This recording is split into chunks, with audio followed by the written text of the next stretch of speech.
મારું નામ ફરિયા, ધોરણ 1, ગ્રુપ પૃથ્વી. વાર્તાનું નામ શિયાળ.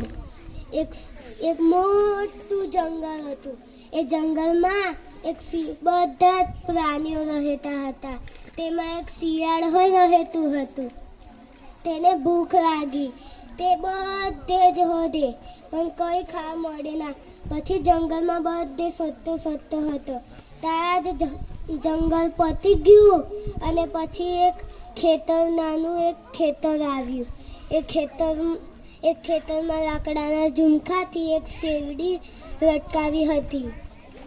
તે શેરડી ખાવાને લાલચમાં આવ્યો. આમ પછી એક કૂદકો મારે તો એના પંખાય, બીજો કૂદકો મારે તો એના પંખાય, ત્રીજો કૂદકો મારે તો એના પંખાય. અને પછી બોલ્યું કે છી, આ તો મને ભાવતું જ નહીં. મને તો આપણે અનાજ ભાવે છે. વાર્તા પૂરી.